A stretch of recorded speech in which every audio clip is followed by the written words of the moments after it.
Power comes with responsibility. एक ताकत के साथ एक जिम्मेदारी भी आती है। तो जो व्यक्ति उस जिम्मेदारी को पूरी ईमानदारी के साथ निभा सकता है, उसी व्यक्ति को ध्यान की शक्ति मिलनी चाहिए। अब ध्यान की शक्ति क्या है, इसे समझ लो। ध्यान की शक्ति है प्रोजेक्शन की शक्ति, दुनिया में रचना की शक्ति, क्रिएशन की शक्ति। आप जब ध्यान करते हैं तब आप इस दुनिया के रचनाकार, क्रिएटर के साथ एक होने की दिशा में आगे बढ़ जाते हैं।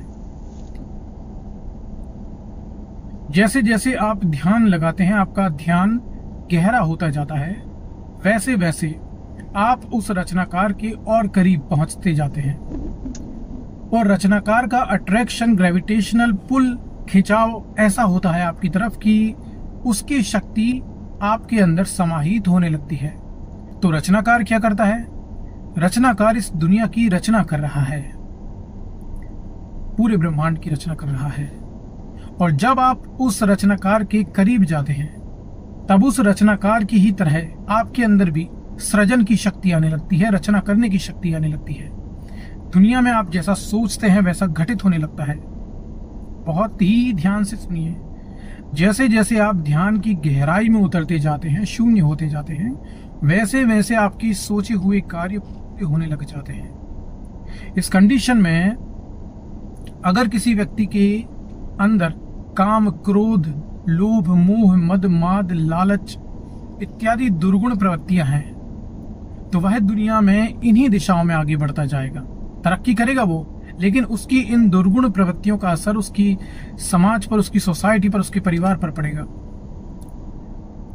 तो वहीं इसके विपरीत अगर आपके अंदर सगुण प्रवृत्तियां हैं, जिससे दुनिया का भला हो सकता है, हर आदमी का भला हो सकता है, समाज, परिवार, देश का विकास हो सकता है, पृथ्वी का संतुलन बना रह सकता है, तब आपके अंदर की जो ध्यान की शक्ति है वो दुनिया को सकारात्मक रूप से बदलेगी। तो ध्यान के दौरान एक नकारात्मक शक्ति काम करती है और दूसरी सकारात्मक शक्ति काम करती है। और ये व्यक्ति पर डिपेंड करता है कि उसने अपने आप को किस काबिल बना रखा है। वह उस तरीके से उस ध्यान की शक्ति का इस्तेमाल करके दुनिया में बदलाव ला सकता है। पूरे ब्रह्मांड में शक्ति एक ही है, रचनाकार की शक्ति। वो मिलती है ध्यान के जरिए। ध्यान की गहराई में आप उतरेंगे, आपके अंदर वो शक्ति गहरी होती जाएगी। और उस शक्ति के केवल दो ही इस्तेमाल है, एक नेगेटिव, एक पॉजिटिव। एक डिस्ट्रक्शन का है, एक क्रिएशन का है। और हर आदमी के अंदर ये दोनों शक्तियां एक्टिवेट है। हर आदमी के अंदर ये दोनों गुण उपस्थित रहते हैं।